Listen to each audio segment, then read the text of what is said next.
এখানে হচ্ছেটা কি, চলতেছে কি, এসব দিয়ে কি হবে? আজকে হুট করে মনে হলো একটা জায়গায় যাব, আর যাওয়ার আগেই তো প্রথমেই মাথায় আসে যে কি পরে যাব। আসলে কোনো জামা কাপড়ই নাই, কি পরে যাব? সবকিছু পরা শেষ, সব কতটি পুরাতন কাপড় আলমারিতে ভরা। এটা আমার কথা না, প্রত্যেকটা মেয়ের কথা। আসলে আমারও সেমই মনে হয় যে প্রত্যেকটা শাড়ি পরা, এখন আর কি পরে যাব? সব পুরাতন কাপড় চোপড় দিয়ে আলমারি ভরা। এগুলো না পারতেছি ফেলে দিতে, না পারতেছি পরতে। ফেলে দিতে মায়া লাগতেছে, পরতে ইচ্ছে করে না, কারণ সবকিছু পুরান হয়ে গেছে।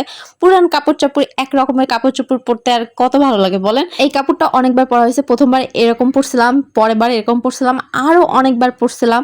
তো এই পরতে আর এই কাপড়টা আর পরতে ভালো লাগতেছে না। তো চলেন এই পুরাতন কাপড় দিয়ে নতুন কিছু করা যায়। পুরানো ফেলানো কাপড় দিয়ে আজকে নতুন কিছু করব, আর অবশ্যই ভালো কিছু আসতে চলেছে। তো ওয়েট করেন। এই যে কাপড়ের টুকরা বেঁচে গেছিল উপর থেকে, ওই কাপড়টা রেখে দিয়েছিলাম, ফালানো হয় নাই। আজকে এই কাপড় দিয়েই দেখেন কি করি, কিভাবে নতুন লুক একটা ক্রিয়েট করি। তো এইরকম আমার ২টা টুকরা ছিল। আমি কোনো টাকা ভাই, আমার কোনো টাকা নাই। তো এই লেস পুঁতি কেনারও সামর্থ্য নাই। কি আর করব, এই ২টা টুকরা ছিল। একটা হইছে এই শাড়ির কালারের আর একটা সাদা কালারের। এইটা দিয়েই দেখি কি করা যায়। এই যে গোল, গোল কেটে নিয়েছি। এবার পুরো ৫টা পুড়িয়ে নিতেছি।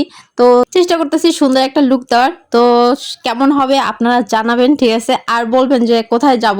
তো নেক্সট কোথায় যাব অবশ্যই কিন্তু কমেন্টসে জানাবেন। আর নতুন লুকটা দেখার জন্য তো একটু ওয়েট করতে হবে। তো আজকে এই পর্যন্তই। Bye bye, tata.